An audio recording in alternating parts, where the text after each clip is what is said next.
All right, ladies and gentlemen, welcome to the Problem Solver Politics live stream this beautiful and illustrious Thursday evening, if I'm not mistaken. I am your host, Cardin Ellis, and I'm really excited to be here today. You'll notice that we're actually setting up shop here. We've introduced some new equipment into the PSP Army live stream experience here. We got this sick new studio shot. Can you cut to the studio shot, Cody? Is it working? 1 second. Oh, wait, there's Cody the Oracle. We've had rougher times or rougher beginnings, but we've also had worse beginnings. You know, I'm fine with this. It's all good.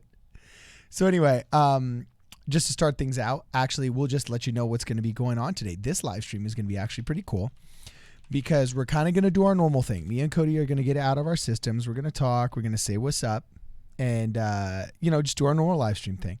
And that's going to give time for everybody to get into the Discord server that Cody is going to place either in the comments or in the chat. I don't know which one. And last time I misquoted myself, but he's going to post where the Discord server is going to be. And then if you're a member of the channel, you can just call in and you can talk. We're going to be monitoring the chat for non-members trying to ask questions. It's going to be fun. It's going to be cool. And if this works out, maybe it's something that we expand to the broader audience. Let's make sure it's just not an epic disaster first, right? So, Cody, we good? I think so. Yeah. Okay. I got some of this up together. Okay. So I am now going to start answering some questions here just in the regular verbal chat. Well, hold on. Do you want to just get through really quickly the news I wanted to go through? Yes, sorry. It's Might kind as of well. a lot of it's not super breaking. A lot of it's kind of an addendum almost like us on yesterday. But it was something I want to revisit a bit, and then it appears just the story stands today, and that's what's really kind of weird to me. So we're going to get to, I guess we can do a really quick rundown. Currently, right now, there is a lot of drama and controversy going on in the city of Atlanta over a fatal shooting of an individual, a one Rashard Brooks. Now, this happened, was it last Friday? A couple days ago. Yesterday, the big breaking news is that both of the officers were charged with multiple crimes. The officer who actually shot at the individual was charged with felony murder. However, what I want to get into, and we're going to get into that a little bit, we'll go through. So that led to, I just want to give a little bit of a preface, that led to last night, multiple districts or multiple zones of Atlanta PD calling in sick or just not showing up. We actually had last night, we were listening to the police scanner for one of those, and it was just complete silence. No one was saying anything. There's been reports that officers that were showing up were essentially, it's actually a quote I want to pull up for you guys. This is a quote from, I think it's the local Atlanta paper. I want to make sure I get the name right on this one. The Atlanta Constitution Journal? Anyway. It is the Atlanta Journal-Constitution. That's why I knew I butchered it. But they mentioned here that the Fulton DA charges the former Atlanta cops with murder in the Windy shooting. So Fulton County District Attorney Paul Howard took only 5 days to bring 11 criminal charges, including felony murder against Atlanta police officer Garrett Rolfe for the death of a man who had fallen asleep in a Wendy's drive-thru line, resisted arrest, and attempted to plea. Many of Rolfe's APD colleagues responded by staying home from work Wednesday night, a reaction of 2 weeks of turmoil that sucked morale. What I want to get to is really interesting here. So, in charging Rolfe and Officer Devin Brosnan, Howard said that Rashard Brooks posed no threat. Oh, sorry. That's not what I want to get to, because this is the incident. We'll go through the incident in a little bit. But what's very interesting is that during the charges of the two officers, there is conflicting reports. This individual, Paul Howard, we'll go through more of this in a second, asserted that the partner of the officer fired would be, I want to make sure I get his name right, Devin Brosnan, was going to be working with them and was going to be working with the state. That was something that's been vehemently denied by the attorney from Mr. Brosnan, and I believe right now that's where we still stand. I think both Brosnan's attorney and Howard made TV appearances today reaffirming their stance. One, that he is cooperating, or two, that he says all these charges are bunk, he is completely innocent. Okay, so summarize the controversy. What's the controversy in one sentence? Well, the controversy in one sentence is we have the prosecutor saying that Brosnan, who showed up to assist the officer here in the situation, didn't fire his weapon, is working with the state as a witness. And then we have Brosnan's attorney saying that isn't true. All the charges are BS, and he's going to fight every single one of them. And Both of them asserted that's what's going on. Yeah, we had inklings of this yesterday because there were posts saying, okay, he's gone, state's evidence.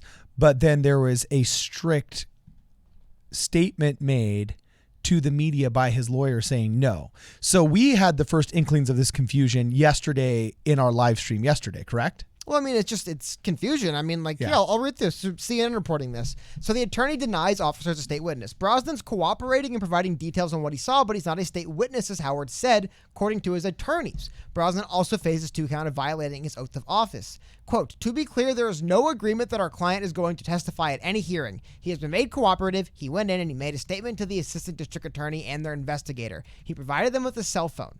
Defense attorney said, if there's any other law enforcement agency like GBI, which I would anticipate he wants to talk to him. Let me read that again. If there's any other law enforcement agency like GBI, which I anticipate want to talk with him, we will be cooperative. She continued, he is not a state's witness. He's a witness. He will tell the truth about what he saw, what happened to him, what happened. However, Howard told CNN's Wolf Blitzer on Thursday that he stands by his statement. That is really weird to me. I do not envy this cat. I mean, if there is anybody in America right now with a bigger target on their back, it's this guy. Because this is atrophied into an us versus them argument. And this is just cops don't want him to roll and make the cops look bad. And then the people are demanding that he basically turn in his partner as a murderer or else he looks bad. That guy has the most unenviable position in America right now. Am I wrong? Well, no. Well, do you want to know how unenviable all of these positions are? We went over this yesterday, but it just still fascinates me. It is so unenviable that the Atlanta police chief resigned after law enforcement fatally shoots black man. How long does she resign after that? A couple of hours. Jeez. Which is pretty crazy. I believe they mentioned it in this article, but she believes. Have we been able to shed some light on her frame of thought for getting out of was she just trying to get out of the hot seat? I've tried to find, but there's which basically said that the mayor said, I think actually, the mayor kind of says it right here, right? That Atlanta Mayor Keisha Lance Bottoms, who announced Shields' departure, also called for the immediate termination of the police officers involved in the shooting, saying she did not believe this was justified use of deadly force. From what I've gathered is that was not the opinion of Erica Shields. But why would you resign? Well, because the mayor said to fire these 2 officers, and she said, no, I won't. And she said, fine, then resign, or I'll fire you. It's probably what happened. Generally speaking, that's how most areas are set up. The mayor employs, police chief and fire chief, or whatever they call them in the specific cities. They're employed, I believe, by the mayor, generally speaking. It's a pretty weird relationship. It kind of reminds me how the NFL owners pay the commissioner. You know what I mean? It's like, wait, why can the mayor hire or fire? Why should the chief of police, the police commissioner, be working at behest of the mayor if the mayor wants them to do things that the police shouldn't be doing? Which I wonder how often the mayors, the police departments get away with stuff they shouldn't be because, hey, they know they can. Anyway, though, that's what I believe has happened. I've tried to do some more digging, but it's pretty fresh and controversial. That seems to be it. Where the Mrs. Erica Shields said she was not going to fire the officers immediately.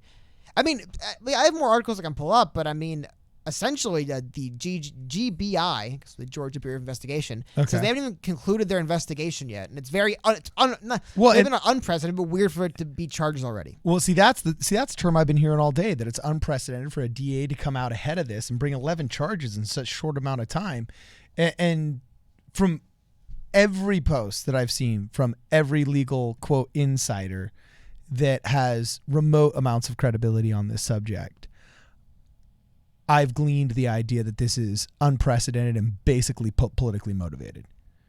But to the surface of whom is the question? It's easy to say, oh, that's politically motivated. Oh, that's politically motivated. Well, who benefits off it is the question.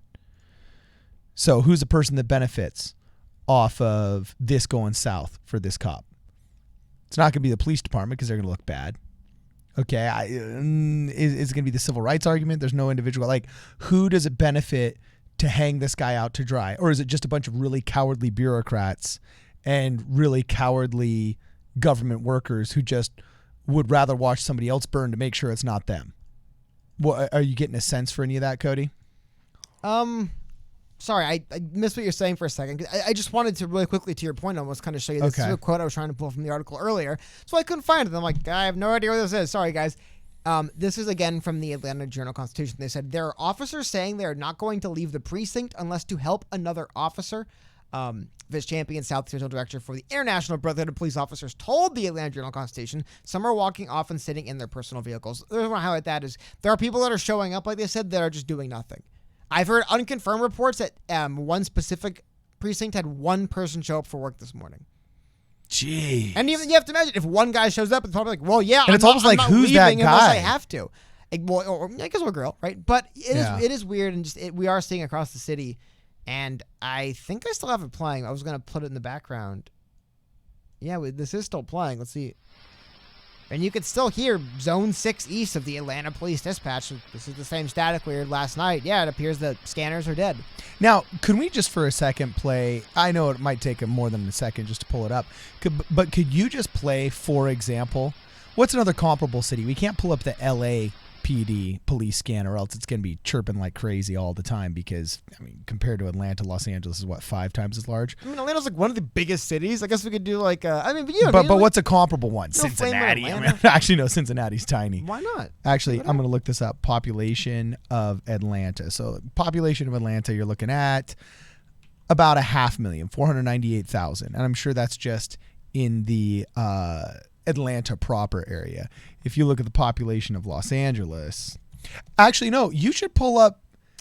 Honestly, ours. I think you're overthinking it. It's just, generally speaking, there's something going on. It's not just dead silent. I mean, I'll pull one up just for comparison. It's a good idea. Thinking it, baby. This is a great idea. This is a control group and an experiment. I'm actually quite proud of my scientific methodologies in this experiment, Cody. So anyway, for those of you that are just tuning in right now, yesterday we had a pretty interesting live stream. We were reporting live on all of the problems that the Atlanta Police Department are basically having. Sorry, they play ads now before this. Cops aren't showing up to work. And all the prophecies that a lot of conservatives and a lot of police activists had out there are basically coming true.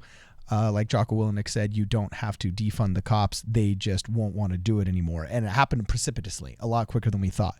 So there were rumors that cops weren't going to show up, and then the rumors became reality as we found out that not just individuals. At first we thought it was 20 or 30, but entire precincts, basically. Would it be safe to say entire precincts, Cody? There's still a lot of confusion because, of course, the official statement I think still from the police department is there's been an abnormal amount of people calling out, but we can protect the city, which I guess you have to say, which they would never admit not to. Well, yeah, what are they ever going to say? There's not enough police. Oh my God, it's chaos. We've been overrun. Like, why would anyone ever say that? But that has still been the official statement. But again, I mean, we're finding even then that there's people showing up. Again, I was showing you the one quote that they're showing up and saying, I'm not going to go do anything.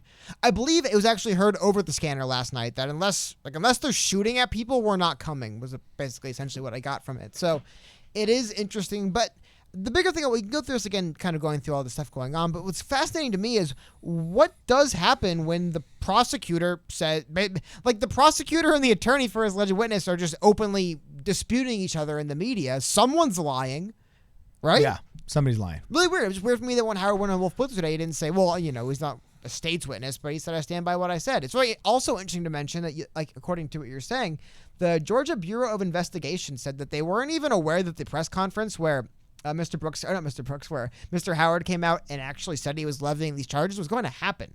So the investigation isn't even done yet. Close, but not done. This was a quote from the GBI officials. So they were not aware of the press conference where it was conducted. We were not consulted on the charges filed by the district attorney. Despite today's occurrence, the GBI will complete its mission of completing an impartial and thorough investigation of this incident. And we will I'm sure it's impartial. File once completed to the Fulton County District Attorney's Office. But so 2 things. And then we'll get back to more fun talking stuff. I'm going to play what the Louisville Metro Police Dispatch sounds like. Hey, maybe we'll get exposed, and it's just dead silent as well. However, after that, we'll check out and see what's going on in Atlanta.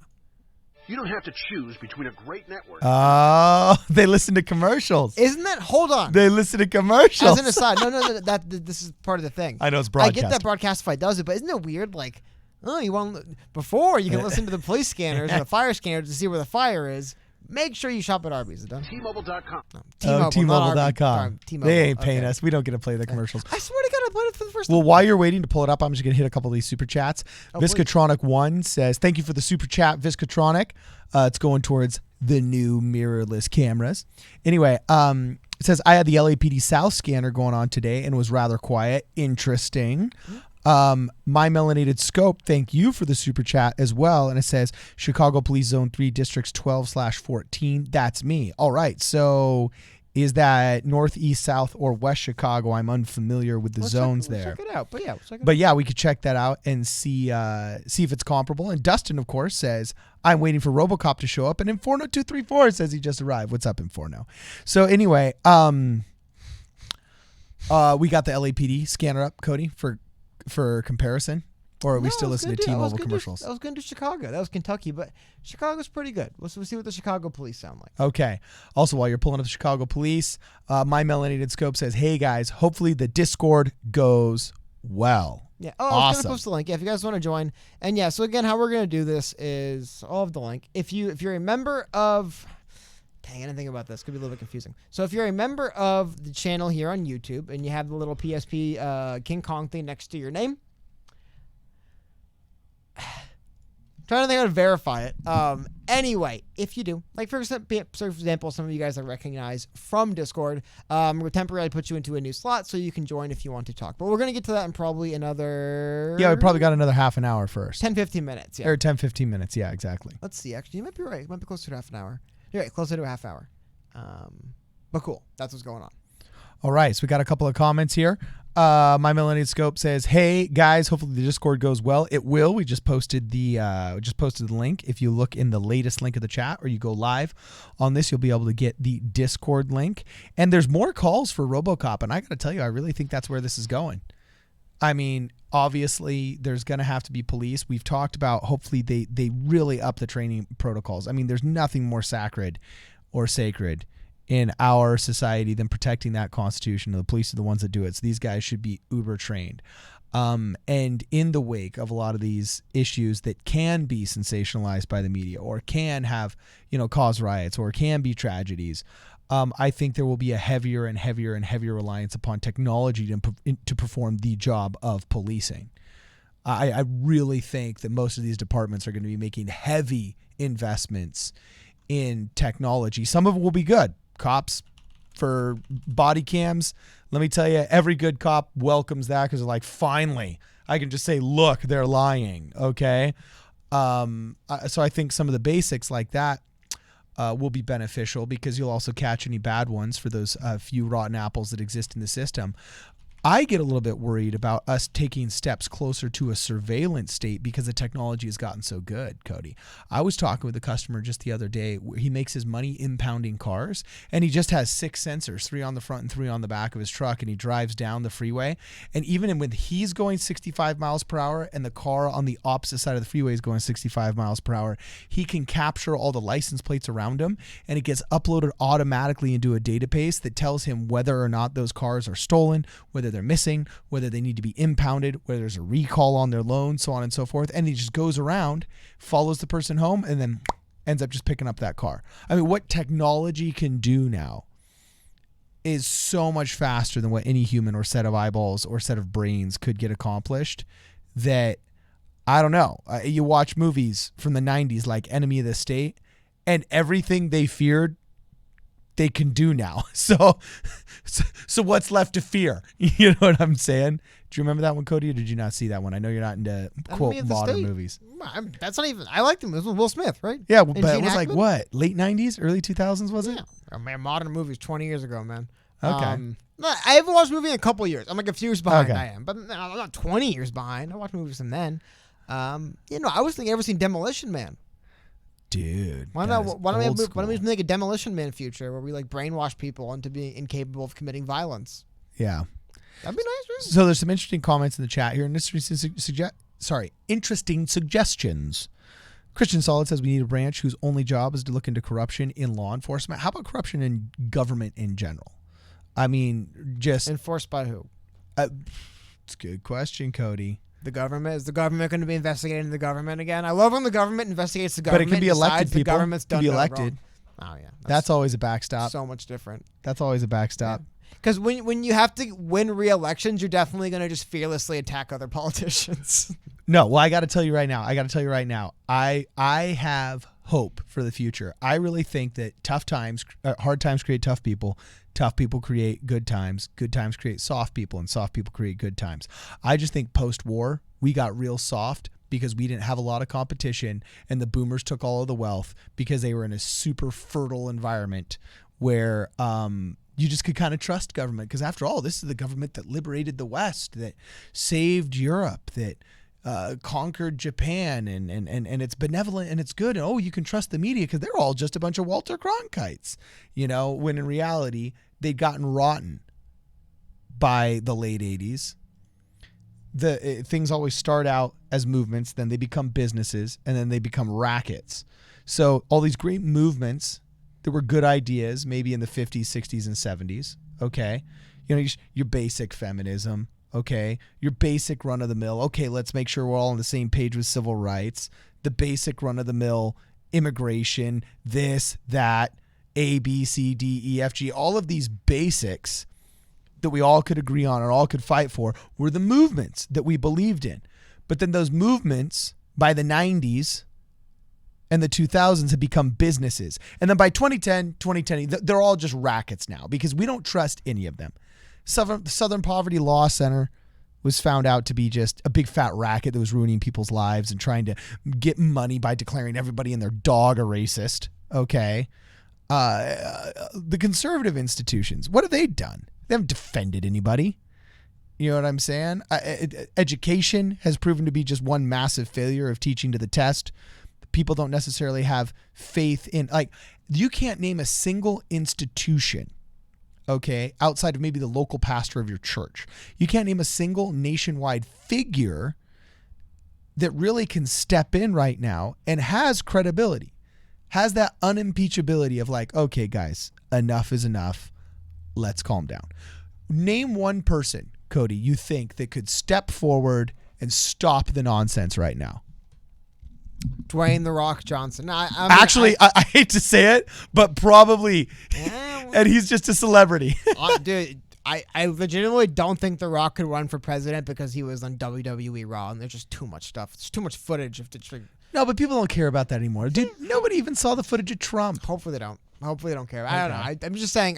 It's just look at what they were putting on television in the 90s that he was on. People might take offense to it. I would vote for The Rock, but that and aside, honestly, I don't know, man. Because the problem is that I don't know what the problem is, but obviously there's an issue where there's people that just fundamentally kind of want.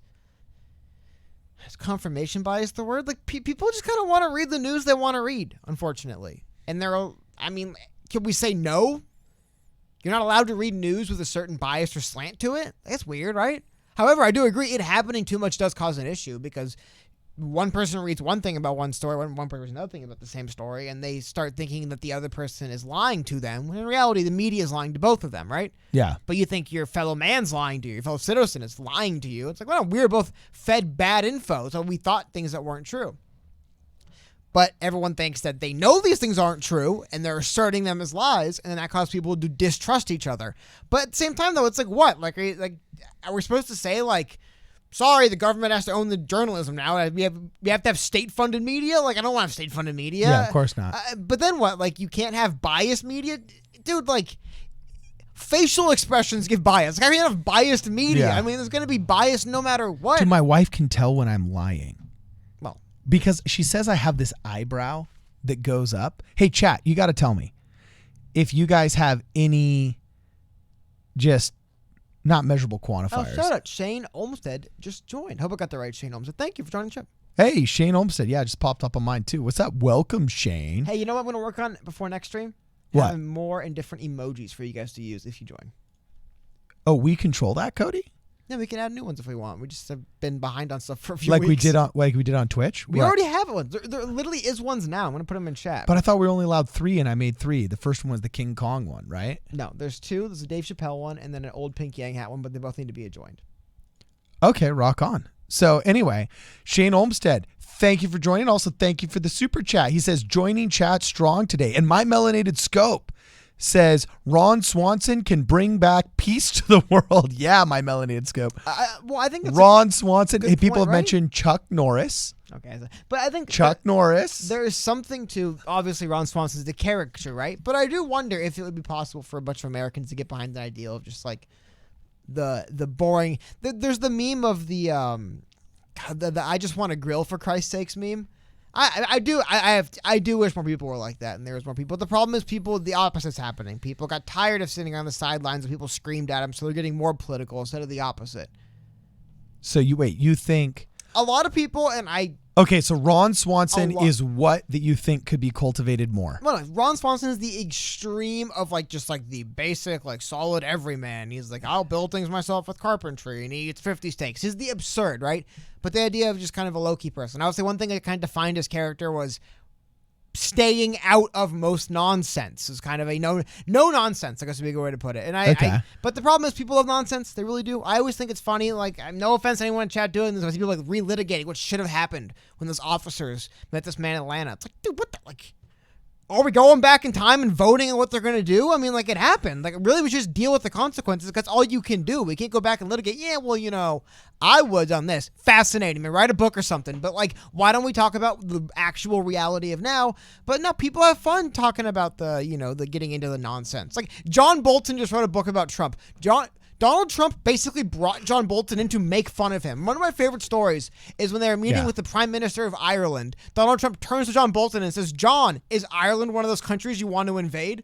Yeah. Just ribbing him for always trying to invade. He basically would make fun of the man and belittle him. So what do you know? No, but John it was good Bolton cop, got bad cop. No, wasn't he? John Bolton got fired and immediately wrote a book claiming everything up and down about Trump. Because that is political theater nonsense. No, but see, that political theater works though, man. Okay, so hold on. If I were president, I would have this bloodthirsty war hawk as my war advisor, just so that people would think it's like the gangsters that show up. You don't want me to have to. You don't have to let Lenny come after you. He's crazy.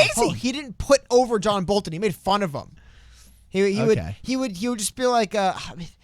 There's a couple stories I'll pull up where people were saying that John Bolton would be visibly upset that Donald Trump was making fun of him in front of other people. And they have beef and they hate each other. So what do you know? John Bolton's dropping all these bombshells in a book he makes money on. Yeah. Like you said, that sounds like a pansy move. That's what everyone does. They get fired and they write tell-all books. That's what wrestlers do, and they get fired. They write tell-all books. Yeah. It's ridiculous. Everyone does that. No, but I'm going to write a book. When journalists get fired, they write tell-all books. Everyone does. The tell-all. Okay. The tell-all is generally the I got beef book. But yeah, it's fun nonsense. I'm not going to lie. Remember when Hillary Clinton wrote a book with a bunch of weird passages in it? Was it What Happened? Was that the name of the Hillary book? I mean, yeah, people write these books and just, give out and just oh, man, everything's so good. This is the worst. It's okay, John Bolton, if you were that concerned, why didn't you speak up to people who could have done something about it? This is such concerning, damning, important national security information. I'm going to give it to my editor to edit for spelling mistakes before I sell it on Barnes & Noble. Cody, I'm getting a lot of Dwayne "The Rock" Johnson and Jocko Willenick double tickets here. And Daniel Joseph brings up a really good point. Good comment, Daniel Joseph. Says, I'm just saying Trump said he could shoot a man and not lose votes. He said he could grab a woman by the punani. That's a great euphemism, punani. I doubt The Rock being in a bra and panties match 20 years ago is a problem at this point. That's pretty true. And by the way, wouldn't it be sick to have a VP where you've just got endless amounts of podcasts where he's like, look, in order to be part of a team, you need to love that team. And if you want to succeed, it's all about the team and your success and strength. So if you want to be strong, it's about the team. You know what I'm saying? That would be an epic vice president to have, dude. I am down with the Dwayne "The Rock" Johnson / Jocko Willenick ticket. Well, why wasn't Iron Man president then? I mean, Tony Stark should be president and his vice president. No, but he's not a real person. Jocko Willenick's a real person. Oh, yeah, I forgot Jocko was a real person. He's not a media personality. Well, yeah, but I mean, it's based off of him. He's famous because of him. It's not like, Hulk Hogan doesn't walk around promoing all the time. He's got a real personality to him that's not the street personality. There's a fidelity there. You know what I'm saying? Okay. Exactly. Okay. And what you described sounded like Hulk Hogan being president, not Terry Bollea being president, which I agree. Okay. So we're getting a couple of suggestions here that says, Jeb 2020, it's not too late, says Marion H. Jeb 2020. Why not Jeb! Exclamation mark. Jeb! Yeah, Democrat, Republican, Independent, whatever. Jeb can run as anything. He's pretty much pointless. He can just... Jeb. Oh, that is too funny. That absolutely 100% made my day. Let me see. Shane Olmstead. Oh, yeah. New guy. Shane Olmstead says, a policy that is good but is provided by someone who has a poor history most likely wouldn't be passed. Yeah, that's true. And we really got to look into that, But I got to tell you, I think Dwayne "The Rock" Johnson could do it. I think he could do it. I think he could pull it would be pretty brutal to pull up the video where when Dwayne "The Rock" Johnson absolutely went ballistic on this is Mankind Mick Foley. It's pretty gross, man. Mankind Mick Foley. The Rock handcuffs his hands behind his back and then just starts literally blasting him with chair shots until the man was basically unconscious. It was pretty gross. It'd be weird to think it was real. I mean, like, yeah, he hits him for real with the chair. You try to not hurt him that bad. Pull it up on your laptop. I can't show it on the video. Like the WWE will come down and I'll get purge some existence. But just look up that Rock Mankind handcuffed. You'll find it. It's pretty gross. And I do wonder, even though it's like, well, it's like fake. It's like, I guess, but not really. Allegedly, the man behind the mask, Mankind, Mick Foley, was really upset and pissed off if The Rock hit him that much because he should have known that he was basically concussed and crazy and didn't know what was going on around him. It's weird, man. I don't know. Hey, we got a super chat from Nathan Butcher. While I'm looking this up, you got to read it. He says, Lexnola, I'm assuming I butchered it, would be Latin. Said a bad law is no law. Very interesting. Yeah. I mean, well, it's kind of, it's kind of like the pandemic and social distancing and masking. We're living in the new era of prohibition where you're a fool if you don't go to the salon that keeps their back door open and works. And if you own that salon, you're a fool for not doing the underground business. But what is that breeding? If nothing else than utter contempt and disdain for the law. True or not true? That's Lex Nola Mala crap. I'm botching this. I guess an interesting point. Yeah, I think a lot of people are saying that it feels like, there are things that are being lied to by as far as enforcement of the law. It's not like it's not literal enforcement of the law is not equal right now, which is crazy, man. I say this a lot, but it's there's a tweet. God, I want to pull this tweet up. We'll see if I can pull it up for you guys. I couldn't believe it when I saw it. It was a TV journalist in New York, let me see if I can find this. And I don't know, maybe I'm weird on this one. Maybe I'm backwards on this one. But let's see if I can find this. By the way, Mankind versus The Rock, it was at Bloodsport. I'm looking this up. It's the WWF Championship. It was during the WWF Make days, sure it's one right? where he handcuffs himself. There's multiple they match. It's the one where he where he's handcuffed. Yeah. Oh yeah, this is brutal. And they're showing like a mom in the background. Oh, this is bad. His kids are there and they're crying because it's so terrifying to watch. Jeez.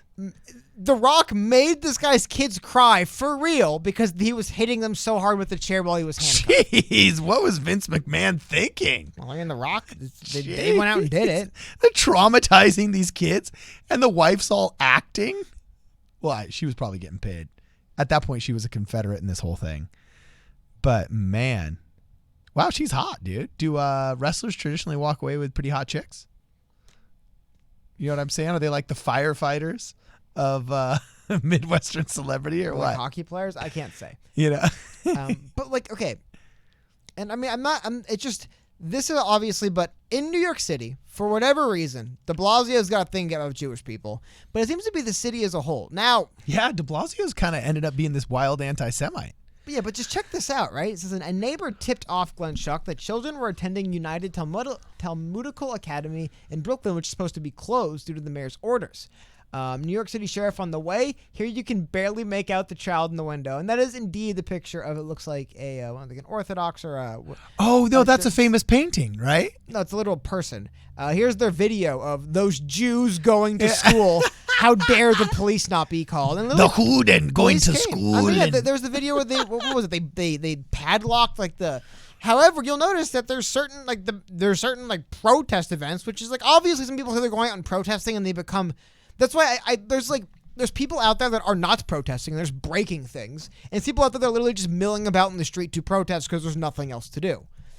And for the most part, there's no real enforcement there. But hey, if you have a religious reason for doing these things, whoo-wee, man, government's coming down on you. But again, I could imagine the Jewish communities, which I imagine probably have some frustrations from other communities because they are probably pretty notoriously kind of insular communities. They don't let other people learn and they kind of stay to themselves. However, I have to imagine it's going to just rapidly increase when they feel like they're being persecuted by the police. That's just New York City, man. Dude, so we're getting some really interesting comments here and I'm loving them. Nathan Butcher says Ron Swanson was a true libertarian and Shane Olmstead. This is pretty hilarious. Imagine 2020 presidential debates. Dwayne "The Rock" Johnson takes the stage. He is asked, what would be your response to China and the South China Sea? all you see is Dwayne literally flex. I mean, he has good mic skills. He'd be able to really like put together. He'd be great in debates, man. He would. Unfortunately, The Rock, when he was really popular, he went back to the well all the time, and I was pardon the language, but he would call everyone a candy ass, that I'm going to shove something up your ass sideways. That was basically The Rock's shtick for years. Really? I don't know if you could do it. Well, maybe in 2024 you could do that in a presidential debate stage. But I do maintain, I do think one day how crazy is it to say this? I think one day another WWE Hall of Famer will be elected president, because one already has. I think we'll have a second WWE Hall of Famer president. Well, it's the ultimate training ground. Like, at what point, if you want a career in politics, do you not just go through the WWE first? No, I mean, you know what I'm saying? I would not agree with that at all. You don't think so? I would say the inverse is true, is that if you're a very weird, unique, magnetic person, you can be interesting in WWE. And maybe then you could be interesting in politics as well. I mean, like, for example, like you look at people we talked about before, you know, you have the Undertaker's brother, Kane, Glenn Jacobs, you know, he's a mayor. Jesse the Body Ventura, he became a governor. I mean, some of these people that do go on to do stuff, they're really interesting people all around.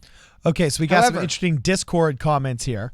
I just opened up our Discord chat because we're going to start doing the Discord thing. Informer234 asked an interesting question. Says, hey, Cardin and Cody, I know this is out of topic question, but I am starting my senior year in high school this year, and I still don't know what I want to do in the future. My parents are making me go to college. Any advice, guys? Dude, that's tough. And it depends on, are they indebting you? Like, I would not go to college unless I had an absolute plan for what I wanted to do. I would chill out a year and figure things out before I decided to sign a contract with with FAFSA and the U.S. government to indebt myself $40K a year for the next 4 years. So my advice would be, if they're paying for it and you have an opportunity, I'd choose something practical that you like. It's got to be something practical that you like, and then get done with college as soon as you can. So it costs you and your parents the least amount of money possible, because let's face it, it performs just a signaling function.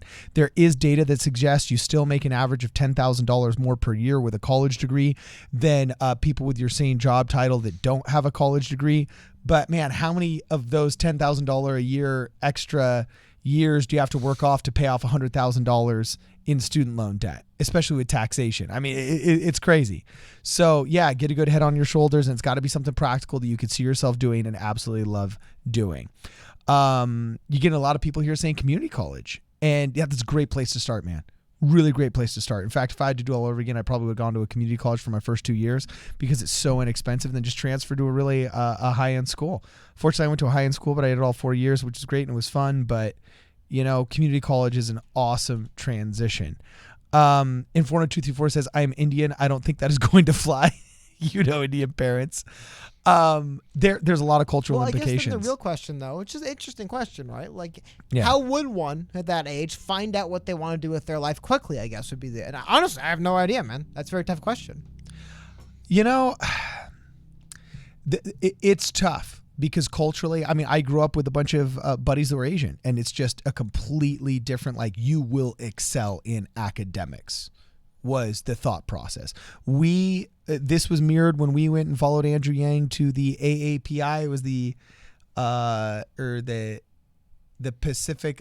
Asian American Pacific Islander Association. I get it, but I don't know what you're getting to. Whatever it was. Remember, they said, the chairman of the board got up and said, look, as Asians, we have struggled with parents saying, don't be involved with politics, stick your head down and work either at the family business or go to school. So it's been hard culturally for us to become as involved as other minority groups in politics. That was her opening speech, was just an absolute recognition. I forgot about that. I think I've set the camera up, that's why. Yeah, and so I thought that was very, very interesting. And it was probably part of the reason why so many young Asians were so excited, because there's not heavy representation of Asians in American culture. I would venture to guess they're represented in terms of percentage. Mormons, for example, are heavily overrepresented, though less of 1% of the population. They're 3 to 5% of Congress, astronauts, professors at universities, so on and so forth. So I would bet that they're underrepresented, and the AAPI or whatever that group was themselves said this is a cultural thing. So I get it. You as an Indian, you're getting a lot of pressure from your parents, because they want to see you succeed. And in their mind, and in that culture, the formula is going to college. Well, guess what? Maybe a trade school, if you excel at it, they want to see you make a lot of money and be happy. So, yeah, you got to be able to talk with them, have some frank conversations. And if what you want to do does not involve college, then maybe try it out for a year. And if you suck at it, go to college and who knows, maybe you'll learn something. But you got to think, meditate, and pray about that, brother. Branda Lorena says, if you don't know what value you're getting out of college, don't go. I agree with that. Going to college without a plan is a bad idea. If you have to go, I agree with Yarenios and go to a community college. Yeah. If you're not the one hoofing the bill for this, don't disrespect your parents and waste your time there. But I wouldn't be as fearful of going to a 4-year college if it was already paid for and it wasn't going to be a financial burden for your family. But if like you're going to have to be taking out loans, dude, don't indebt yourself. That debt could be crushing and will make you an absolute slave to whoever your debtor is until that is paid off and will rob you of 1 to 2 decades of your life. I have friends now, my age, 36, 37, 38, that are still unable to qualify for student loans, though they have paid 6 figures off. Maybe they had $250,000 in student loans and they've already paid off $120,000 of it and they still can't qualify for a loan despite having the traditional 20% down payment because the debt to income ratio is too high because of their freaking student loans, because of all the boomer rubes who told them that they had to go to college in order to be happy. I never made more money in my life until I started a pest control company. Also, it is a literal investment in yourself and treat it as such, right? Like, if you invest in anything foolishly, you'll be left holding the bag, unfortunately. Yeah. Sometimes you could be earnest, but still foolish and be left holding the bag. So just make sure it's a proper one. But really quickly, just to, I guess, line things up for a minute. Getting back to The Rock. Like, would you vote for... You know what? Would you vote for what? I was going to ask. Do it. Just do it. Cody, do it. Would you vote for like this version of The Rock or the modern version more? The modern. Totally the modern. And that's all anybody's going to remember. But what I'm saying is, this is the classic Rock, though. Yeah, no, that's hideous. And the eye thing. That eye thing. That's The Rock. That's what I mean. Like, no, I get it. This is The Rock. Like, there's but no way people they're see The Rock now, and that's not what they're thinking. But this is still the same guy. You still have to... I'd vote for him all the same. I wouldn't care. But you have to remember, that's The Rock. Yeah. So anyway, I'm just going to finish up a couple more Discord comments here. Informer234 says, I would love to go, but my parents are going to be pissed because they have friends who are going to ridicule me for not going to community college instead of a, quote, good university, end quote, or some BS like that. Hey, well, I got to tell you, you need to listen to a lot of, and this is one of the things that I love about American culture, is its individualism and empowerment. I absolutely love this. I'm not saying disrespect your parents at all. Your parents are coming from a place of love and you need to respect that.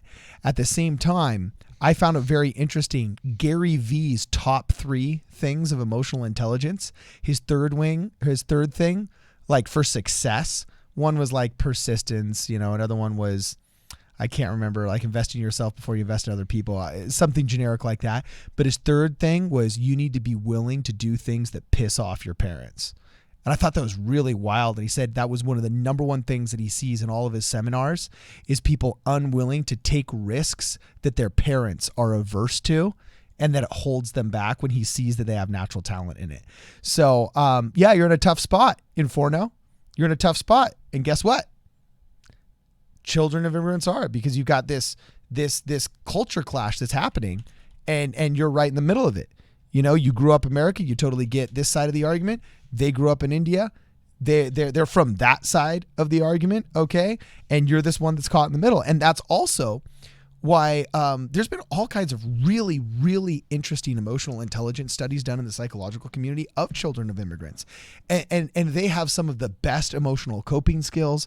They have some of the best problem solving skills.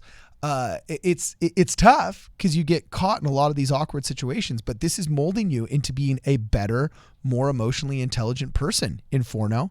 So yeah, meander through this. It's not going to be easy, but you will be stronger for it. This is like emotional weightlifting, man. And let's keep in touch. I want to see what decision you make, man. So anyway, can we start doing the call-ins, Cody? Yeah, sure. We can start a little bit early. Okay. Oh, is it early? Oh, it's 4 minutes earlier, right? Okay, that's cool. We could try it. It really doesn't matter, yeah. Yeah. So, let's see if we're gonna do this. So here's the drum roll, right? How are we gonna make it, Cody? Like, how do we choose who comes in? Because they don't call us like when we had the phone line. No, exactly, because I can't screen this either. I'm trying to figure out how we're gonna do it. So if you want to call in, why don't you just say ring ring in the comment? Will that work or no? No, because it's open for only members right now. Just to get it working. I want to make sure I don't want to open it up to anyone right now yet. But yeah, if you're a member on YouTube, put one in the chat, and then I'll pick you on Discord. Okay. All right, we're gonna try that. It's not set up. It's not set up properly yet, but it's for We're gonna start off. People who are members on YouTube, to raise their hands or something.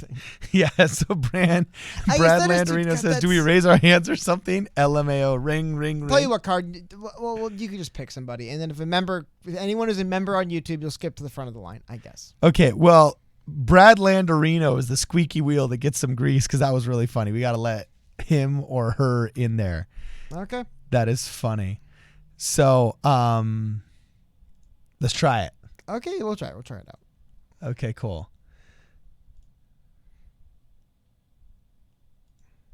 Standing by. Hold on. No.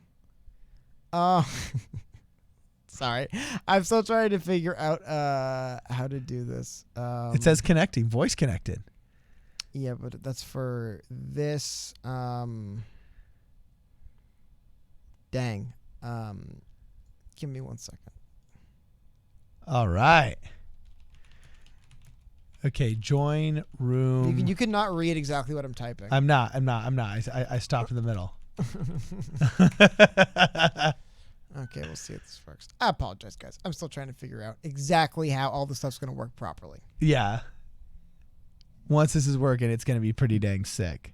Anyway, I'm just going to keep going over some of the comments while you talk about this. Domir Live says, someone asked about Palmdale yet? Yeah, which thing in Palmdale?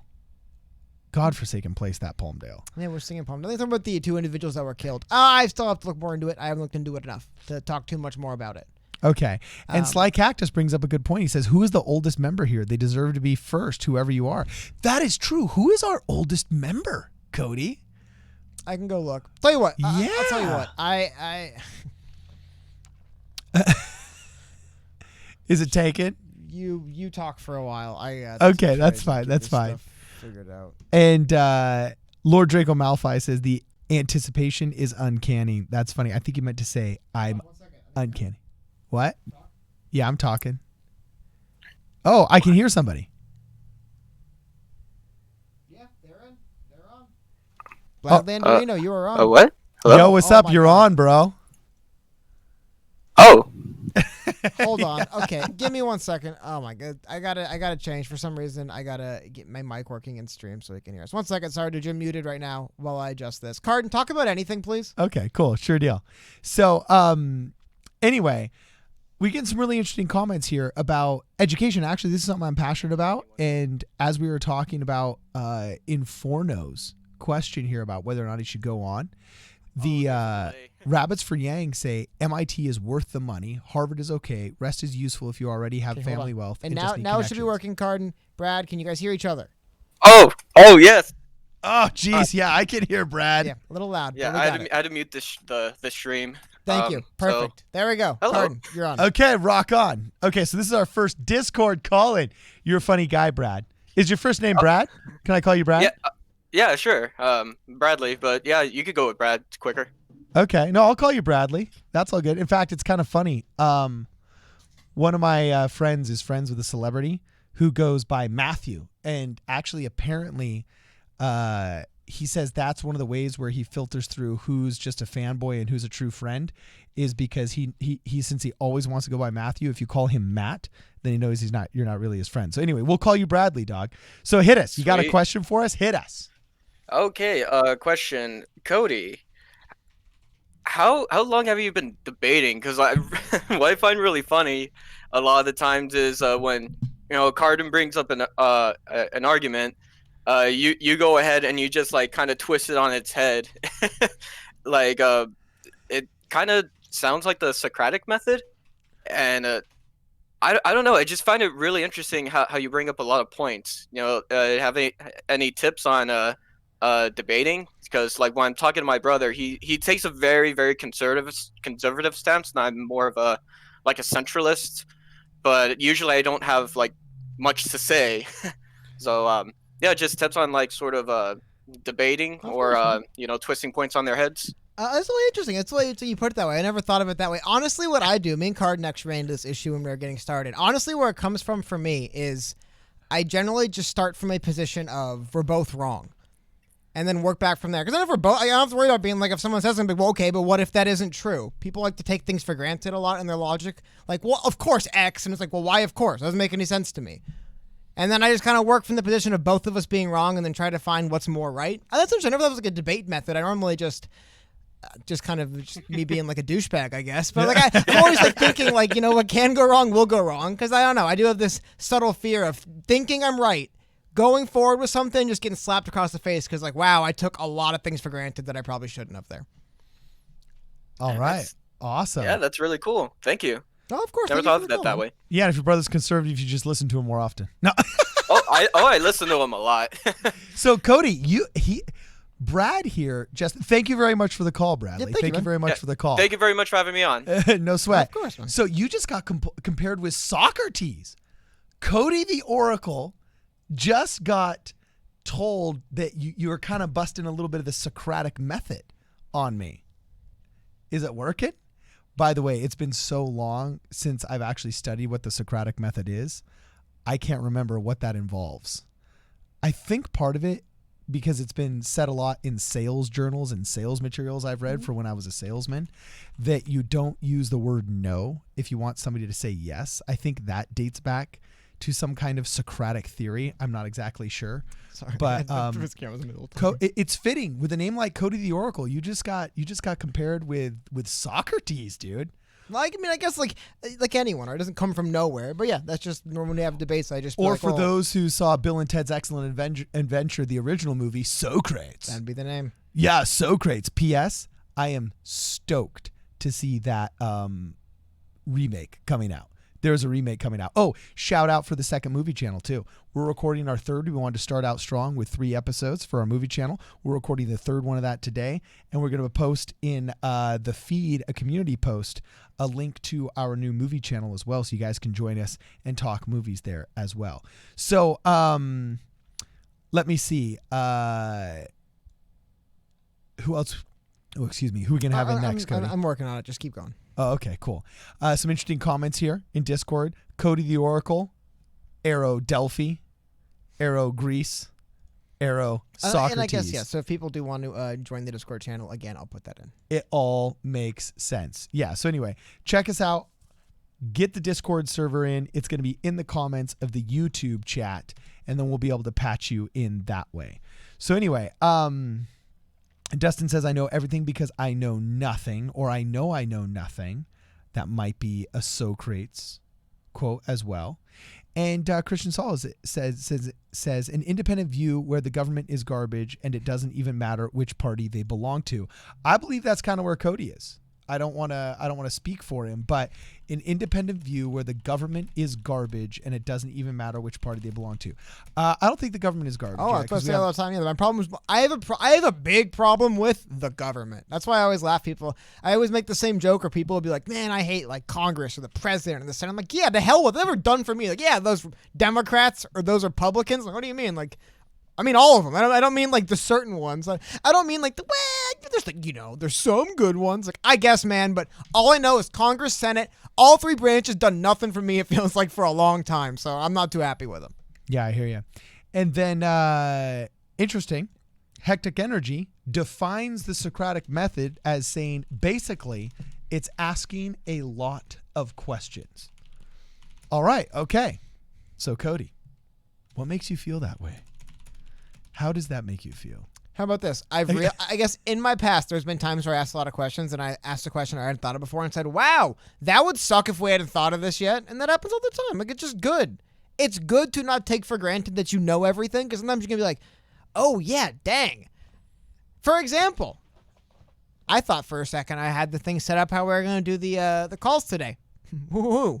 Joke's on me. I have to relearn it all. But again, there was questions I wasn't asking, like, oh, how do I actually physically get someone into the room? I don't know. I just think it's It's easier that way. It's not perfect. I'm not like the best thinker, but that's just, if we're talking about my line of thought, that's just how it works. It's just starting from let's try to find out what's right. Here's an interesting post. All right. Thank you very much for I am Johavan, or I am Johavan. It's the modern Socratic event Also, method. we have somebody in the stream call whenever you're ready to. Oh, well, let's get to the call in, man. Okay. Hit it. Who do we got in? We're bringing you in right now. Is this Emerald Miner? It is. Ooh, the Emerald Miner. Emerald Miner, what's going on? Can you hear me? Oh, yeah, we can hear you, my man. Nice. Hello, how you doing? We be. Where are you calling in from? Florida. Florida. The University of Florida. Get out of town. Okay, that's cool. My biological father is a professor at FIU. Florida's a lovely place, man. All kinds of wisdom and insight comes from down south. So hit us. You got a question. You got a thought. Give us Cardin, the good stuff. So you were an Eagle Scout, right? You were in Boy Scouts? Yeah, once an Eagle Scout, always an Eagle Scout. Yes. I was wondering what you thought about the fact that the BSA just endorsed Black Lives Matter and that they were going to have a new diversity merit badge that was required for Eagle, whether you think that's just virtue signaling or if they're being genuine. I hadn't heard that. Pull it up. I was about going to say, I'm not. By the way, I should know a lot more about this because in our local council, it's called, I am one of the volunteers for the district. I am actually what's called the roundtable chair. Okay. However, we've been disallowed from meeting in groups larger than I think 100 or 60 or something like that. So we've been trying to do this Zoom meeting, but it's always at times where I can't do it and the retirees can. So I've been a little bit unplugged since coronavirus started from the latest and greatest of the Boy Scouts of America. But I got to tell you, I have a lot of difficulty getting on board with the Black Lives Matter specific group because the idea of Black Lives Matter and there being a black empowerment movement, I am 100% down with. In fact, I kind of wish we could bring back like that 1960s Black Power mantra and thought because I am all about empowerment, okay? However, if you look at all the statements BLM makes officially, the official organization that you would donate to if you were a Boy Scout, that you would donate to if you were Amazon.com, it's basically just a postmodernist intersectional fest. I mean, they're all about open borders. It's like, what does open borders have to do with helping advance the African-American community? Okay. Because first off, it's going to be depressing wages for the manufacturing class, which predominantly has been a large mainstay of African-American households. Okay. And then also second off, that has nothing to do with supposedly what is the George Floyd and police brutality claim that BLM supposedly was birthed in. So I love the Boy Scouts of America, but they've lost their way, man. I respect that they're making good on the settlements, and instead of just filing for bankruptcy, they're paying off all the children and the young boys who had, I don't know how you say this on YouTube, Catholic priest-esque interactions with leadership. They mentioned even in the article, talking about it. The fact, it's kind of the first thing my brain went to is they need good publicity, and right now supporting Black Lives Matter is good publicity. Like my stances or opinions aside, like that's why. They're also desperate for cash and relevance because here's the deal. They filed for bankruptcy after all the lawsuits because of the alleged abuse. Well, it's been a bad few. And they also bit the hand that feed them. I mean, people don't realize this, but like. It was like 40 or 50% of troops were LDS troops. They were Mormon troops because the Mormon Church had actually incorporated the Boy Scouts of America as part of their youth program. And then there were all of these run-ins that they were having with the church and with individual policy. And so finally the church is like, okay, we're just disassociating from this officially. And they're like, oh, we can go it alone. Oh, well, go it alone with less than half of your budget, bro. Oh, but we got bills to pay. Okay. And then so the past 10 years, the Boy Scouts of America have floundered. Their attendance is, I think their enrollment is now less than 1 million. At the height of their apex, they were like 4 to 6 million in the 60s. The Boy Scouts of America is a great program. I love it. And it produces amazing young men, but it has lost its way. And unfortunately, just like I said earlier in the live stream, there's not really an organization that can step in right now and just say enough of this madness and nonsense that has an insane amount of credibility. So I love the Boy Scouts and I want to help them. Okay. Even though at large, the Mormon Church has stepped away from an exact connection with them. I volunteer as an individual citizen, and once a Boy Scout, always a Boy Scout. I love these young men. I think they're amazing, and I want to do the best to help be their merit badge counselor and a volunteer at their camps and so on and so forth. But the group at large has completely lost its way, refused to modernize. I could go on for days. So yeah, in answer to your question, Emerald Miner, it does seem like a desperate attempt to be relevant and to say, hey guys, see, yeah, I'm cool too. That's what it's. That's what I was thinking too. Yeah. And if there ever was a group that didn't need to, it's the Boy Scouts of America. I mean, you want to talk diversity? Well, Holy also, crap. You want to talk pandering? Like people are saying in chat, like, is the literal diversity badge not pandering? Like, how could you be more pandering? And they even said that in the article. They asked somebody, they're like, well, it's nice they're doing this, I guess, but like nobody asked and like no one's thinking, oh, good, they solved racism because there's a diversity badge on the Boy Scouts now. Like, it was an appeasement to nobody, but I think they are desperate for good press for all the reasons you mentioned, right? Well, yeah, and by the way, if there ever was just stand for something. Get it? Like, I wish somebody would come up in the Boy Scouts of America and say, look, while y'all were fighting about diversity, we were living it. Go to a Boy Scout camp. Man, let me tell you, I loved Boy Scout camp.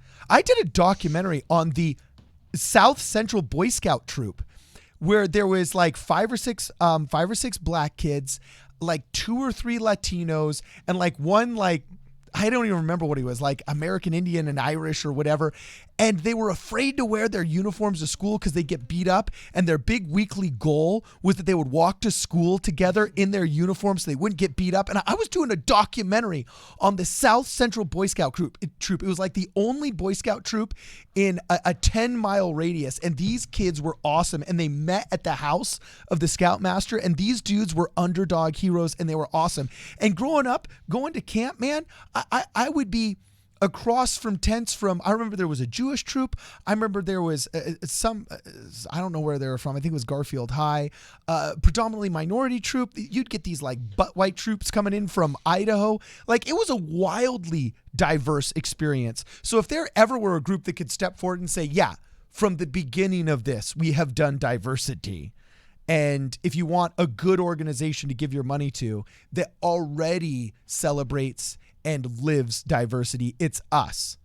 That's what the Boy Scouts of America should have done, is shown the good work they already do instead of just being another group that's pandering to BLM. And to me, I think it's just going to make them lose more of their base, because all it does is it's just turning away people that were already active in Boy Scouts, and now there's probably a lot of people that were going to enroll their kids in Boy Scouts that might not. Yeah, and unfortunately now it has become an us versus them argument. I got to track down, there's this guy. Sorry. There was this really interesting poster that I saw when BLM was still new. And there's this guy that held up a sign, and I got the picture of it. And he said, let us be clear. We did not say that only Black Lives Matter. That was the media or something. I remember that he was stoic. He was strong. I read his sign. I liked it. I was like, okay, I can deal with that cat. And I like him. You know what I'm saying? I like him. To me, that was about empowerment and not pandering. When you do things like this that the Boy Scouts of America are doing, it's pandering. And the intersectional argument, you'll notice something. There's a reason why a lot of, quote, traditional Americans and a lot of Midwestern or middle America, or some people say white America or whatever, has such a problem with intersectionality, because if you look at it at its core, the message of intersectionality is basically a vilification of white North American males.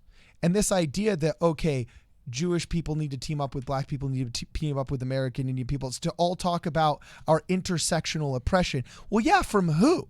Because the person that's always left out of that argument is the white guy. You'll never notice that there's, but I'm saying that people naturally sense this. When you start making intersectional arguments, you begin developing an us versus them mentality amongst your own citizenry. And you have to ask, who is the us in the intersectional argument and who is the them? Well, when you start adding up all the intersections that need to be fighting for their rights as minorities against a majority, it becomes blatant and glaringly clear who they're talking about. And you feel it as a white male. You feel it. You're like, okay, the intersectional argument is vilifying me and against me. So you want to divide up the world into a team of you versus them, which has quickly become us and them. And then you wonder why this causes division. You know, I look at it and I just think you can't expect any other result than the principal demographic that gave money to you losing interest in giving money to you when you do nothing but vilify them and pander to the groups that vilify them. Like, I don't know how liberalism lost its way. In the 90s, we celebrated these differences. We loved being American because it was this awesome opportunity to get to know so many different cultures in this beautiful melting pot. And I loved it. I thought it was awesome. But now we're not allowed to love each other. Now we have to hate each other. And intersectionalism is the one championing that. So thank you, Emerald Miner. Great comment. Great conversation. Cody, do you got another one? This is fun. I'm having fun. No, please. Okay. Please just message me. I'll let you know again. Just private message me. I'm in Discord at Cody the Oracle. So what is the workflow? Sorry, I thought we did. So help me understand. I'm setting this. something up for next time. We're gonna be set it up where you have your YouTube account attached, and we'll. Oh, okay. So right now we just got to make sure that if you want to be able to talk with us, send Cody the Oracle. We'll work it. Honestly, probably only do have time for a couple more today. We're working Yeah, on. that's getting fine. it to We're work. just getting a couple more. In the future, it'll be set up through. You'll attach your YouTube account. It'll be easier. In the meantime, I want to read something though. Oh yeah, hit it. And that is from the Brookings Institute, by the way. This is not from someguysblog.com. The robots are ready as the COVID. By the way, shout out to Crow in Discord for sharing this link with me. Let's go through it though. So the robots are ready as the COVID-19 recession spreads. As if American workers don't have enough to worry about right now, the COVID-19 pandemic is resurfacing concerns about technology's impact on the future of work. Put simply, any coronavirus. Okay, let's get to the actual thing. So here we go. Robot infiltration of the workforce doesn't occur at a steady, gradual pace. Instead, automation happens in bursts. We know. Sorry, I'm trying to skip down to get some of the nuts and bolts. What are the figures? And here we go. I guess it goes to this. Several economists have outlined the cyclical nature of automation. Nir Yamovich of the University of Zurich and Henry E. Sue of the University of British Columbia reported that over 3 recessions in the last 30 years, a whopping 88% of job loss took place in routine, automatable occupations, meaning such jobs accounted for essentially all of the jobs lost in the crisis. Holy cow. Whoa. That is actually crazy. Well, have you seen the Amazon robot? It's literally a personification of this article. Oh, yeah. Is this? Oh, aha. So here we go. This is the more interesting thing I want to get through. So they have a table here. I'm going to get some of the graphs. So it's a really interesting study. It's a little bit deep to just quickly go through on the fly on it, but I want to just kind of skim through this. We might do a video or another stream on this. But automation potential and labor productivity growth for the 20 major industry groups. Listen to the automation potential for some of these. Accommodation and food services, they said 73% the study found. Again, a Brookings analyst of the BLS Get out of census. town. That's brutal. Yeah, other stuff over 50. Retail trade over 53. Agriculture 57%. And then stuff above 40%, we have stuff like construction, wholesale trade, utilities, finance. That one, honestly, finance, insurance, that stuff's going to be killed by automation, I think, when AI gets there. Administrative and supportive and waste management and remediation services, I'm guessing just like general admin stuff. Education services, 27%. That one's interesting to me. I thought you could automate more education than that. Then you get through, and some of the stuff, government under 40%. Don't worry, government, whatever the hell that means, your jobs will be safe. Information, it looks like, healthcare and social. I mean, 30% is a massive chunk. But yeah, you look at 73% and 57% in agriculture. I mean, that's just devastating. I mean, more than, God, almost 6 and 10 in some of these. It's crazy. Fascinating stuff. I want to go through this article fully, because I think some people in Discord we might grab one really quickly, but I want to go through that more in a little bit and check out that more. Okay, awesome, sweet. So we got another person we can talk to? Hold on. How do we do this? I'm going to read a couple of these questions while you're doing a lot that. of people just sent me questions in DMs. I guess I could just read. Okay, hit it. Sorry, I'm trying to get this stuff together. Okay, that's cool. So I was thinking, I guess whatever. I pulled them up. We're gonna go through them. So, oh, hold on. Never mind. Give me 1 second. We are pulling someone in. Oh, okay. Rock on. So I'm Jehovan, I believe. Actually, is Shane who just joined. You are on. Can you hear me? Let me mute the stream real quick. How are Yeah. you guys?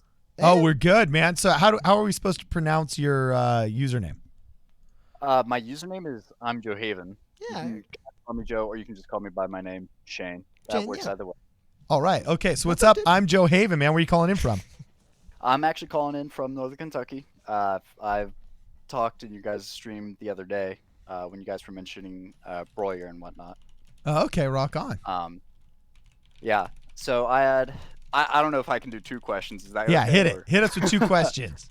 You sound Okay. like an articulate human being. So hit us with 2 questions. Okay. So, the first question in regards to the automation article that you all just saw, what are your thoughts on? I don't know. There was another article that I saw that said that Walmart is planning on rolling out with cashierless stores. I did see that. Yeah. No, we've seen some similar to prototypes what here. Amazon's doing up in, I think it's Washington State or Yeah. whatnot.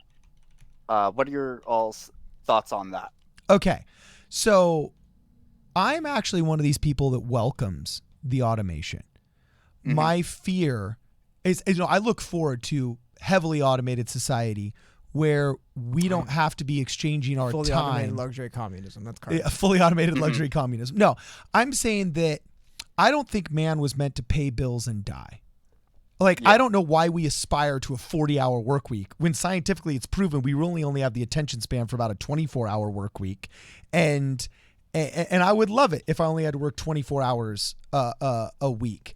I oftentimes have thought, man, I wish I were a fireman or a nurse. They could just choose to do 3 12 or 13-hour shifts instead of this 40-hour work week, So I don't think necessarily a 40-hour work Yeah. week is something to aspire to. I can't wait until there don't have to be mundane jobs out there, such as clerking a store or something like that. And we Like can hope simple repetitive jobs that obviously could be easily automated. yes. And I'm not so like truckers. But what about the idea, though, of I just don't want it to happen so fast that we decimate the working No, class. but hold on though. There is something to the idea. This is the I will go with boomer conservative on this, but I do Okay. believe there is something to the idea of having a entry level job that are indeed entry level jobs. I think the problem is that I agree that some of these jobs are good for and what entry level work should be. It should be a way for things like like working as a clerk at a Walmart or whatever as a way to just get you accustomed and your foot in the door in the workforce in general.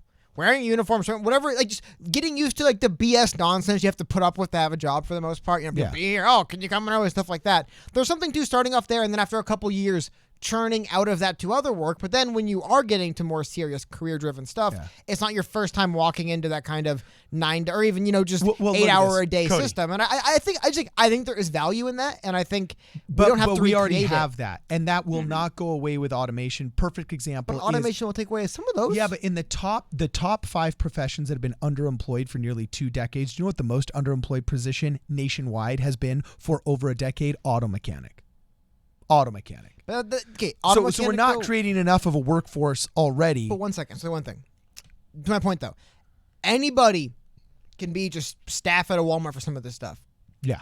Like auto mechanic is not necessarily the kind of job you pick up for 9 months and never do again. You know what I mean? Like if you're good enough at fixing cars to do it for a job, you probably spent some time at it. I think that's the kind of thing where you'd be like still like apprenticing, but you know what I mean? Like I'm talking about jobs where literally like the job itself is who cares. It's more just the idea of getting used to having your payday every 2 weeks. Yes. Opening a bank account to put checks into, like stuff like that. I feel like for unskilled jobs that have no skill, there's skill to being an auto mechanic. There's an emotional intelligence. You're saying that not every question is an economic one, and there's an emotional intelligence that is gleaned from being gainfully employed.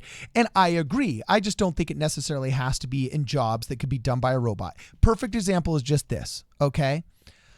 I don't want to see all of the taxi drivers go out of business, but I welcome the day in which machines are all safely driving so that humans no longer have to be in car wrecks.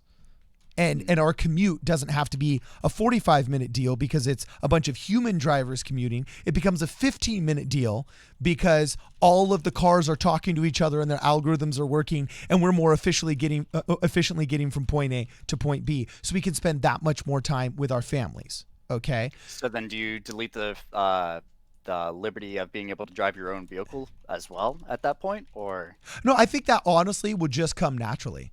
Like, for example, there's so many, quote, liberties that we've already deleted. What people don't realize is I'm a motorcycle enthusiast. And 60 years ago. Hold on. I'm on my third motorcycle, and I ride at least once a week.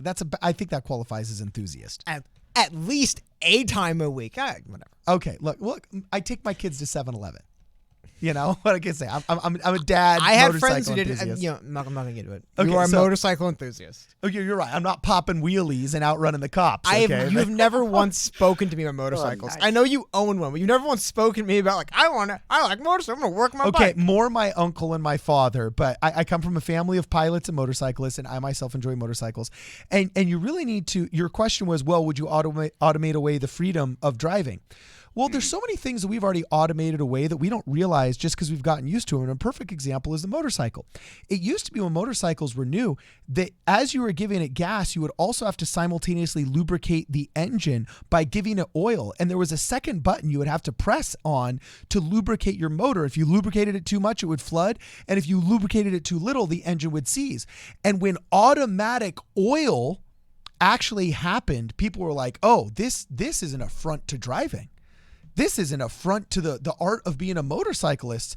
If the machine is giving itself its oil, all of us have grown up with nothing but automatic oil. And the same thing goes for an automatic in a car. I mean, nobody can drive a double clutch. I am actually one of the only guys in our entire town that can drive a large 1948 Mack truck because it's got a double clutch. Oh, okay?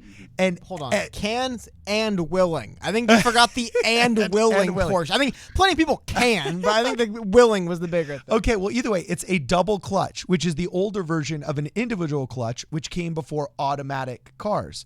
And when automatics first came out, people were like, oh, don't trust that cheese. No, don't trust that. Yet now all of us feel confident in driving cars that are automatics, and they're actually getting better gas mileage than even the old manuals were. So you're right. Some things would change. I don't think it would be us giving up the liberty of cars. Like if they were to outlaw cars that weren't driverless, well, then maybe I'd have a problem with that because I want to drive my 69 Camaro around. Or maybe have them limited to specific drivers who are well versed in the law of the road or in the law of the state. And I was thinking, I don't know if you're getting to this point too, but but yes, think about it if we get to more automated electric cars. I mean, it would happen slowly, but there are people who would be like, well, of course you can't just get in your car and drive anywhere. You have to go within the parameters of where you're allowed. They could implement that. Well, no, the cars, you can't just get in a car and drive anywhere.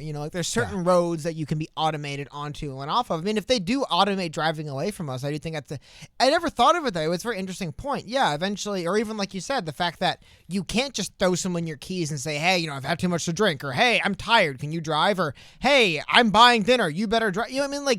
Weird things like that. I mean, how about also the stuff where God, you get into all the different things about cars. There's, for example, this is a bit absurd, but one of my friends had gotten a DUI, and he had to get an interlock device installed in his car. And those things are brutal, man. You'll be driving, and the car will start beeping at you, and if you don't blow into the device, it takes the car away from you, right?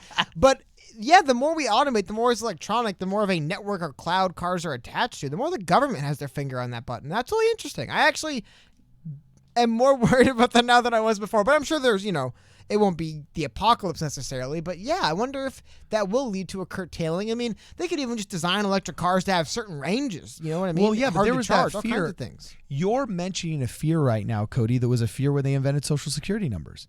Literally, there was protests before Social Security numbers became a thing. Now we're all used to it. It's like, oh yeah, my Social Security number is my unique identifier that nobody can take from me. In fact, I have to protect it or else I'll have identity theft. And all of us are so used to Social Security numbers and none of us are marching in the streets.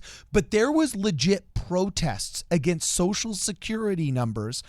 Pastors out there calling it the mark of the beast. All right, you know what I'm saying? Jesus. And then the people on the left calling it an ultimate affront to civil liberties. You want to talk voter ID problems, they're saying there should be no citizen IDs, all right? So I just think that when you contextualize a lot of these arguments in history, we realize we have two things. We have a system that's based on trust.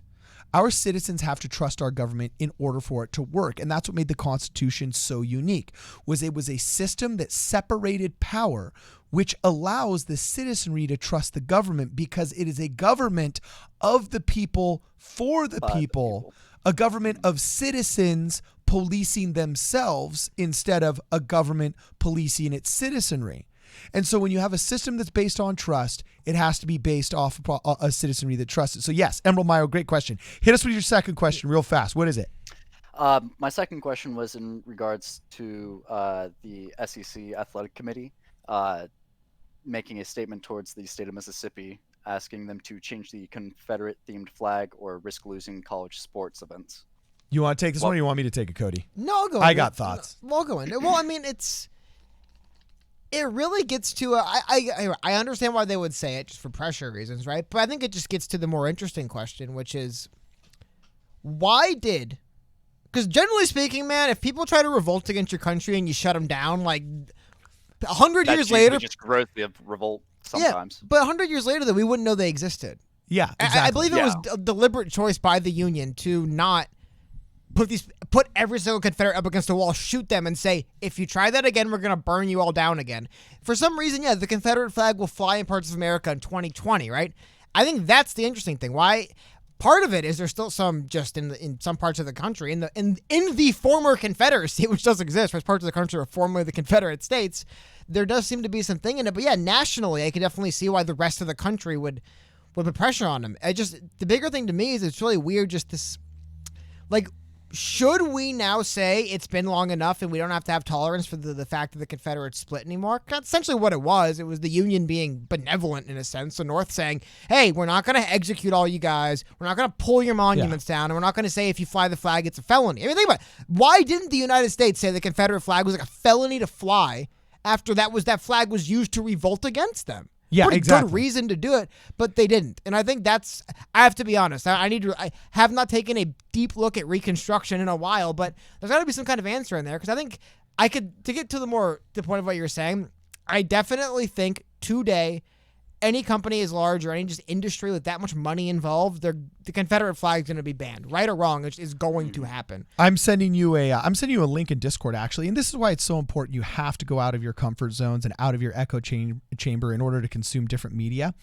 I wouldn't say my mind was changed, but I definitely my understanding was amplified by a Democracy Now! Article. I usually don't like Democracy Now!, I'll be honest with you, but people think I'm a conservative until they hear my views on a lot of things. And the Confederate flag, my views on the Confederate flag often surprises people, because I'm a lot like Cody on this. Like, I can't believe that this is celebrated, because it's like, you guys were the rebels, and we're all and Americans. Yeah, you're the rebels and you lost. And by the way, we're American.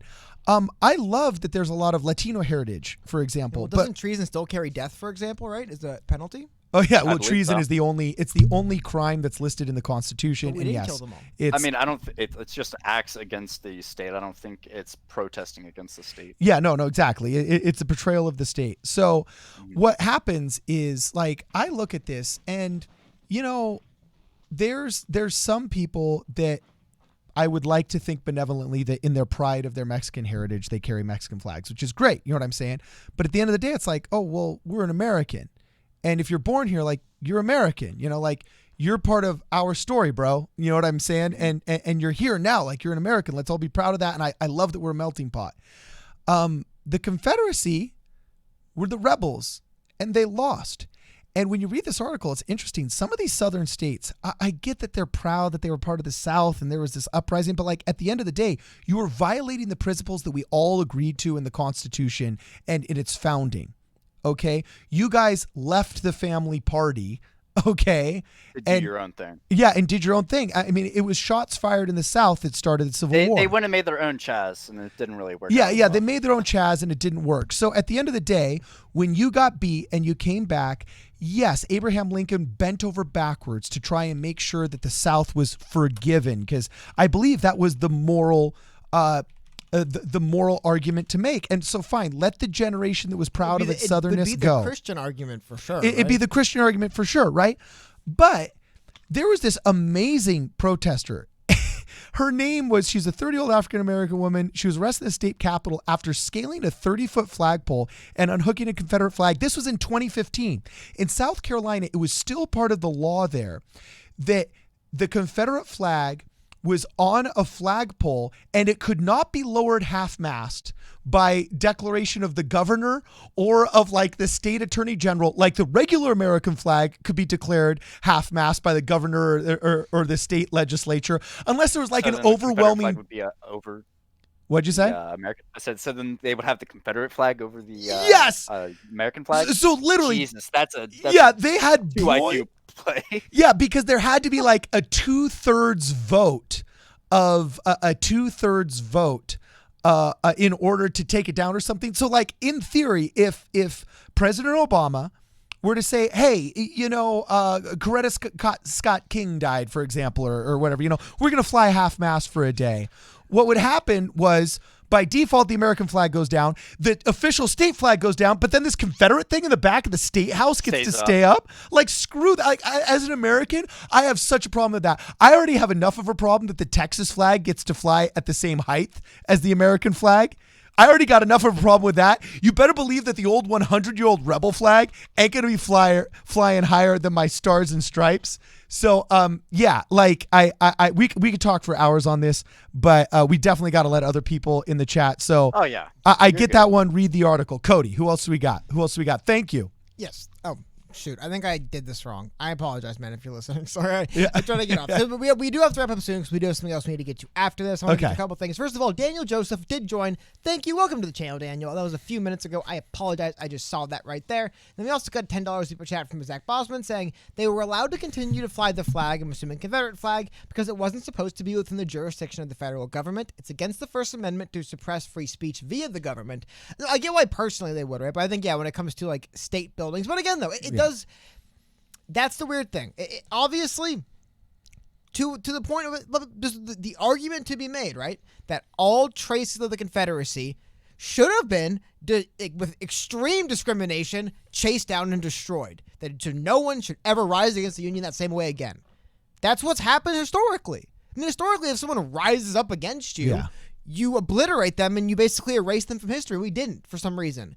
And I would like to get a better idea of that. There's something to it. The benevolence of the Americans, for some reason, didn't publicly execute Jefferson Davis, which, by the way, they had every reason to. Yeah. I mean, they had every reason to bring those generals up and execute them in public and say, this is what happens if you lead a revolution against us. Yeah. Now, I guess we were still a little bit young, been about 100 years, right? But we were revolutionaries as a country ourselves. I think but still, I do think there's a massive difference between, God, how do I phrase it as foreign or domestic oppressor? But there's something from the Americans in the America resisting the King of England. Or, for example, people talk about the Haiti Rebellion recently, which, again, yes, the person oppressing the King of England wasn't in Haiti.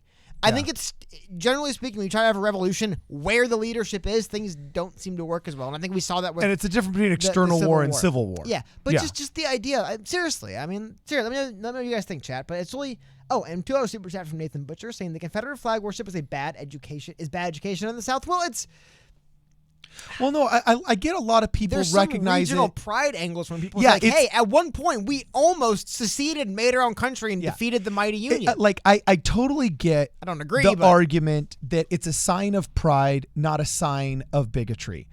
And I get that there's this Southern pride, and I want people to be Southern, to be about Southern pride, but there are some things that are undeniable. And it is undeniable that a huge chunk of the Civil War is about slavery. And that is the great black spot on the moral history besides treatment of American Indians. That is one of the great black spots that we have as a culture and as a people on our backs. And to me, it behooves the South.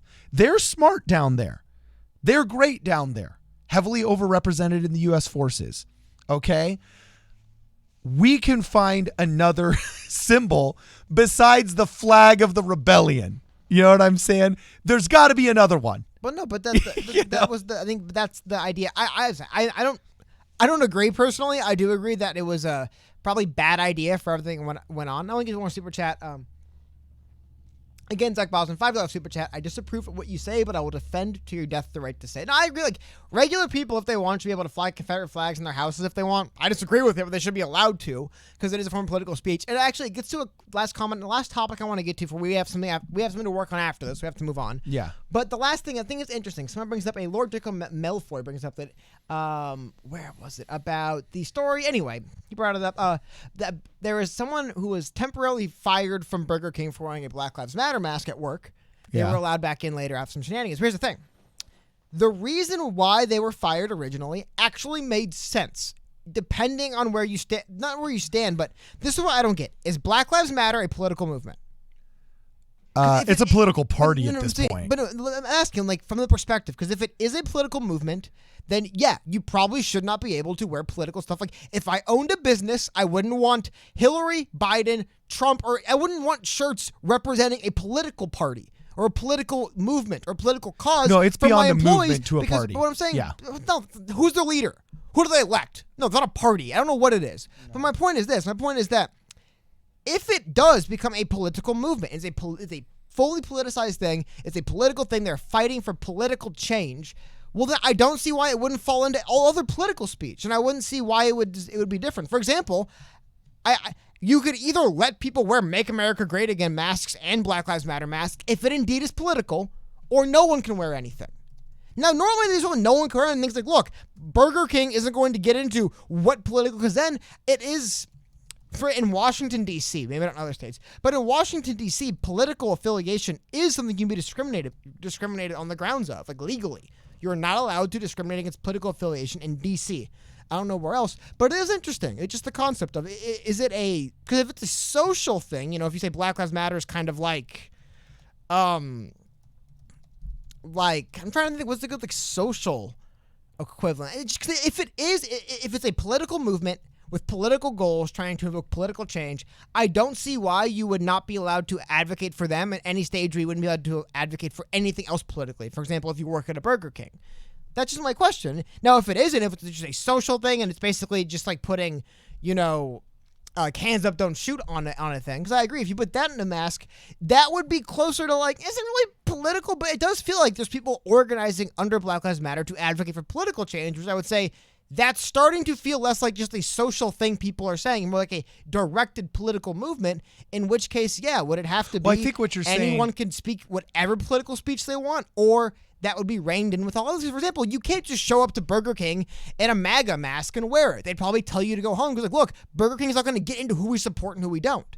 But if it's social, if it's like saying "Go Kings Go," for example, and it's not political, then yeah, you should be allowed to have whatever, expressionary thing you want if it's not a political thing. I don't know. Because I believe any employer should reserve the right to say, look, none of my employees, while I'm paying them to work for me, can make political speech. Because they work for me. They're wearing my collar. They're wearing my outfit, my uniform. They're wearing their badge with my thing on it. I would just like if they don't, I don't want them sermoning for Trump or Joe Biden. You know what I mean? Because, for example, I do believe some donations to BLM go to Act Blue, which helps funnel money to Democratic candidates. And there's nothing wrong with it being a political movement. It's just you wouldn't be allowed to wear a Biden mask to work either, I would imagine, because they'd say, hey, look, you just can't wear political stuff here. Who cares what the message is? You just can't do it. Yeah, I mean, at the end of the day, I think, that's the crux of the matter right there. Is to donate to BLM, you have to go to Act Blue. And movements, to me, the semantic argument, the definition of a movement it was talking about a Burger King. is, it's a large group of people that are unified in one goal. A party is a large group of people that are unified in many goals as stated in their platform. And that's what BLM has become. A large political movement with a massive platform that includes a whole lot more than just black empowerment. It includes open borders, general intersectionality. Like it's basically a gender studies course. But hold on, but who's that from a liberal arts school? Is that just stuff people stuffed onto a website that's not meaning anything? Because I don't hear them. That's not where I hear that. That's my it's question. Agreed upon by their leadership, and it sounds a leadership? lot like the DNC. It seems they actually have 3 people that are just that claim, yeah, but it's a pretty fractured organization. It always has been. No, That's been the issue with it. Black Lives Matter is actually very well organized, and they've got a board of directors. They've got official statements. They're literally functioning like a political party in our society right now. Well, they don't have candidates. My melanated scope to our super chat said Starbucks had no BLM where they went back on it. Again, like I think to the same point. Oh, also Sly Cactus $5. So in case I don't get to speak, I just want to say if anyone wants to call in, it's James Abrams.